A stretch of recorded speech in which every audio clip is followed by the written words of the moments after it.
Hello friends, BPSC पाठशाला channel में आप सभी लोगों का स्वागत है। कैसे हैं आप सब लोग और आप सब लोगों की तैयारी कैसी चल रही है मेंस के लिए। तो मुझे उम्मीद है कि आप लोग अच्छे से तैयारी कर रहे होंगे और जो मैं गाइड कर रहा हूँ उसके हिसाब से आपकी प्रिपरेशन अच्छी चल रही होगी। मैंने अपने चैनल बीपीएससी पाठशाला के माध्यम से आप लोगों को मेंस के लिए गाइड करना प्रारंभ किया है और मुझे पूरी उम्मीद है कि आप लोगों को इसका फ़ायदा भी पहुंच रहा होगा, ठीक है, और आपकी तैयारी में काफ़ी मददगार भी साबित हो रहा होगा जो मैं वीडियो अपलोड कर रहा हूँ उससे, ठीक है। तो चलिए आज इसी क्रम में हम देखेंगे स्टैटिस्टिक्स के बारे में। स्टैटिस्टिक्स की प्रिपरेशन कैसे करनी है, क्या रणनीति होनी चाहिए आपकी और किस तरह से प्रश्न पूछे जाते हैं इसमें, तो इन सारे मुद्दों पे हम चर्चा करेंगे। देखिए, ये जो स्टैटिस्टिक्स का पोर्शन है ये जीएस पेपर 1 में है, ठीक है। जीएस पेपर 1 में आपके 3 पार्ट्स होंगे। मैंने पहले की वीडियोज़ में काफ़ी विस्तार से इसके बारे में चर्चा की है। तो जीएस पेपर 1 का जो पहला पोर्शन होगा, आपका पहला जो सेक्शन होगा उसमें इंडियन हिस्ट्री एंड कल्चर पढ़ना आपको। जो उसका दूसरा सेक्शन होगा अर्थात सेक्शन 2, उसमें आपको करंट अफेयर्स पढ़ना है, ठीक है। और जो सेक्शन 3 होगा, तो सेक्शन 3 में हम स्टैटिस्टिक्स के बारे में अध्ययन करेंगे, ठीक है। और स्टैटिस्टिक्स के ही क्वेश्चन उसमें पूछे जाएंगे। तो एक एक करके मैंने सारे पेपर के बारे में आपको बताया है, पेपर 1 के बारे में भी, पेपर 2 के बारे में भी, और अलग से मैंने जो सेक्शन 1 है उसकी भी चर्चा की है, हिस्ट्री की तैयारी कैसे करनी है आपको, और करंट अफेयर्स के लिए भी मैंने वीडियोस डाला है। तो आज पेपर 1 में जो थर्ड सेक्शन है इसका स्टैटिस्टिक्स को, तो इसके बारे में हम बात करने वाले हैं। तो चलिए आगे बढ़ते हैं, वीडियो प्रारंभ करते हैं। देखिए, सबसे पहले स्टैटिस्टिक्स प्रिपरेशन में हाउ टू स्टार्ट, आपको स्टार्ट कैसे करना है, कैसे आप स्टैटिस्टिक्स पे अच्छी पकड़ बना सकते हैं और अच्छा मार्क्स स्कोर कर सकते हैं एग्जाम में।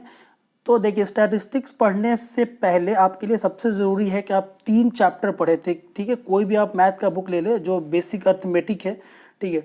तो किसी भी राइटर का आपके पास बुक है, ऑलमोस्ट सारे बुक्स में जो जनरल कंपटीशन के बुक आते हैं, चाहे एसएससी की तैयारी करने वाले बुक हैं या फिर और रेलवे की तैयारी करने वाले बुक हैं या मेंस के कोई भी ये मैथ्स के कोई भी बुक हैं जो अर्थमेटिक जिसमें दिया हुआ है, तो वो आप बुक ले लीजिए और उसमें से 3 चैप्टर आप अच्छे से कीजिए, ठीक है। उसके बाद ही आप स्टैटिस्टिक्स के क्वेश्चन बनाना प्रारंभ कीजिए। तो ये 3 इंपॉर्टेंट चैप्टर कौन कौन से हैं, तो पहला चैप्टर है उसका परसेंटेज, ठीक है। परसेंटेज अर्थात प्रतिशत। तो देखिए, प्रतिशत कैसे निकालते हैं ये आपको जानना बहुत ज़रूरी है। जब तक आपको प्रतिशत के बारे में अच्छी जानकारी नहीं होगी तब तक आप स्टैट्स के क्वेश्चन बहुत अच्छे से नहीं कर सकते हैं। तो इसीलिए आप प्रतिशत के बारे में बहुत अच्छे से जानकारी हासिल कर लीजिए, ठीक है। तो उससे आपको काफ़ी फ़ायदा होने वाला है और जो स्टैट्स के आपके सामने क्वेश्चन आएंगे उनको काफ़ी आसानी से आप हल कर सकने में सक्षम होंगे। दूसरा जो आपका टॉपिक है उसमें प्रोपोर्शन। प्रोपोर्शन का हिंदी में अर्थ है अनुपात, ठीक है। तो अनुपात कैसे निकालते हैं, मान लीजिए 5 नंबर दिया गया है या 10 नंबर दिया गया है, तो उनका अनुपात क्या होगा, कैसे निकालते हैं उसको, तो ये भी बहुत अच्छे से आप देख लीजिए। क्योंकि अगर आप स्टैट्स के क्वेश्चंस देखेंगे तो जो आप डाटा इंटरप्रेट करते हैं स्टैटिस्टिक्स का, तो क्वेश्चन यही सारे बनते हैं।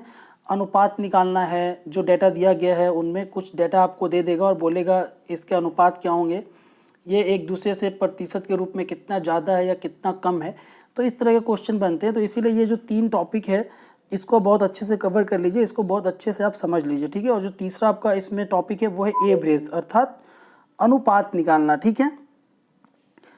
सॉरी, ये औसत निकालना। तो ये जो 3 टॉपिक है इसको पहले आप अच्छे से तैयार कर लीजिए, इसको अच्छे से समझ लीजिए, इसके बारे में जो भी आधारभूत जानकारी है उसको हासिल कर लीजिए और इसके कुछ क्वेश्चंस भी आप बना लीजिए, जिससे आगे जब आप स्टैट्स का क्वेश्चन सॉल्व करेंगे तो आपको स्टैट्स बनाने में काफ़ी आसानी होगी, ठीक है। तो ये सबसे पहला आपको काम करना है स्टैटिस्टिक्स स्टार्ट करने से पहले। मैं फिर से रिपीट कर रहा हूँ, स्टैटिस्टिक्स स्टार्ट करने से पहले ये आप जो 3 टॉपिक है इसको अच्छे से कर लीजिए, इसमें आप महारत हासिल कर लीजिए, तभी आप स्टैट्स में बहुत अच्छा कर सकते हैं और आपके सारे क्वेश्चन सही होने की संभावना बढ़ जाएगी, ठीक है। चलिए अब आगे बढ़ते हैं।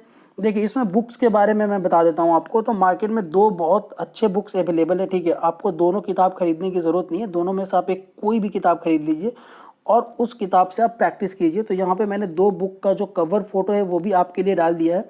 देखिए, इसमें जो फर्स्ट बुक है वो स्पेक्ट्रम पब्लिकेशन का है, सांख्यिकीय विश्लेषण, ठीक है। तो आप ये बुक ले लीजिए। इंग्लिश में भी ये बुक अवेलेबल है, हिंदी में भी बुक अवेलेबल है। तो जिस माध्यम में भी आप तैयारी करते हैं उस माध्यम की पुस्तक आप खरीद लीजिए और इससे प्रैक्टिस करना स्टार्ट कर दीजिए।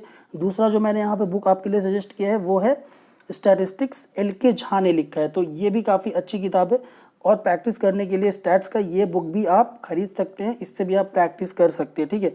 तो दोनों किताब खरीदने की ज़रूरत नहीं है, मैं फिर से बता रहा हूँ आपको, आप दोनों में से सिर्फ कोई एक किताब खरीद लीजिए। चलिए अब हम आगे बढ़ते हैं और भी देखते हैं इसमें। तो देखिए, स्ट्रेटजी आपका क्या होना चाहिए स्टैटिस्टिक्स प्रिपरेशन के लिए। तो मैंने आपको पहले क्या बताया, पहले के स्लाइड्स में आपको 3 टॉपिक अच्छे से कवर करना है, जिसमें परसेंटेज है, प्रोपोर्शन है और एवरेज है। ये तीनों टॉपिक अच्छे से कवर करने के बाद में आपको स्टैट्स का एक बुक खरीदना है, या तो आप एलके झा की किताब खरीद लीजिए या फिर स्पेक्ट्रम पब्लिकेशन की किताब खरीद लीजिए। किताब खरीदने के बाद आपको क्या करना है, प्रैक्टिस करना है। तो आप डेली प्रैक्टिस कीजिए, ठीक है, ये आपके लिए सबसे ज़रूरी है। देखिए, अगर आप स्टैट्स का क्वेश्चन देखेंगे जो प्रीवियस ईयर में बीपीएससी के द्वारा पूछा गया है, तो क्वेश्चन देख के आपको बहुत ही आसान लगेगा क्वेश्चन, और आपको ऐसा प्रतीत होगा कि आप सारे क्वेश्चंस हल कर सकते हैं। तो मैं आपको यहाँ पे ये बताना चाह रहा हूँ कि क्वेश्चन हल करना बहुत बड़ी बात नहीं है, क्वेश्चन सब लोग हल कर सकते हैं।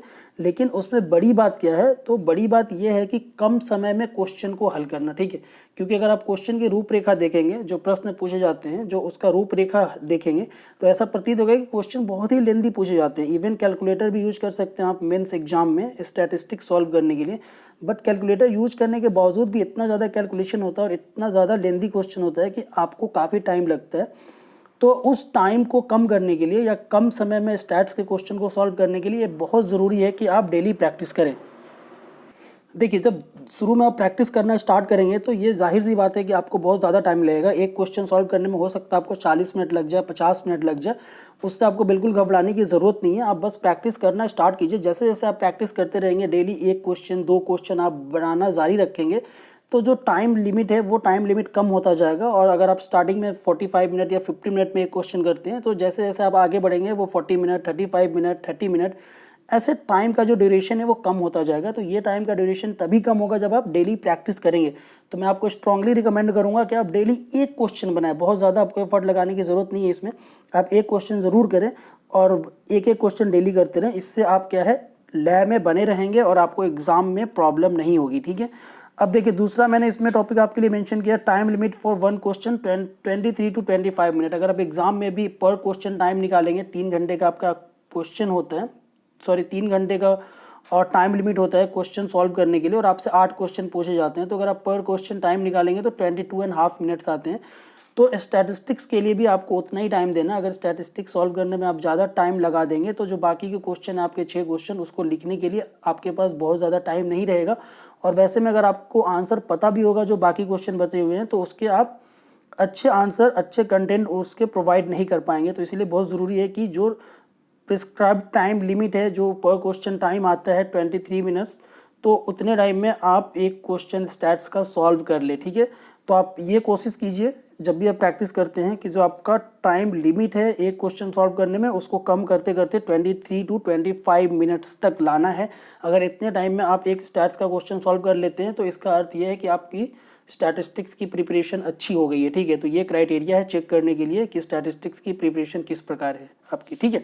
चलिए, इसमें नेक्स्ट जो है पॉइंट वो है कि यूज़ कैलकुलेटर फॉर कैलकुलेशंस। तो ये मैंने पहले भी बता दिया, मेंस एग्जाम में स्टैट्स के प्रॉब्लम सॉल्व करने के लिए आप कैलकुलेटर यूज़ कर सकते हैं। यहाँ पे आप बेसिक कैलकुलेटर यूज़ कर सकते हैं, तो आप बेसिक कैलकुलेटर ले जाएं, ठीक है। आप साइंटिफिक कैलकुलेटर यूज़ मत कीजिए, ठीक है। और साइंटिफिक कैलकुलेटर आपको एग्जाम हॉल में अलाउ भी नहीं करेंगे।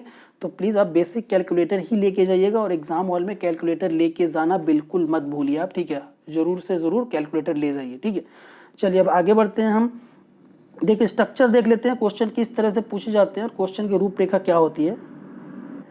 तो देखिए, इसमें आपसे 4 क्वेश्चन पूछे जाएंगे। स्टैटिस्टिक्स का जो क्वेश्चन होगा वो 4 क्वेश्चन होगा इस सेक्शन 3 में, ठीक है। और 4 क्वेश्चन में आपको सिर्फ 2 ही क्वेश्चन सॉल्व करना है। तो आपके पास वहाँ पे ऑप्शन रहता है, चारों में चारों का आंसर आपको नहीं देना है। तो जो भी आपको आसान लगता है, एक बार अच्छे से आप क्वेश्चन देख लीजिए जब भी आपको क्वेश्चन पेपर मिलता है कि कौन सा स्टैट सॉल्व करना आसान है, और उसी को आप सॉल्व करने की कोशिश कीजिए एग्जाम में, ठीक है। तो 4 में आपको 2 क्वेश्चन करना, एक क्वेश्चन आपका 36 मार्क्स का होगा। इस तरह से अगर आप 2 क्वेश्चन करेंगे स्टैट्स में तो ये 72 मार्क्स का आपका हो जाएगा, ठीक है।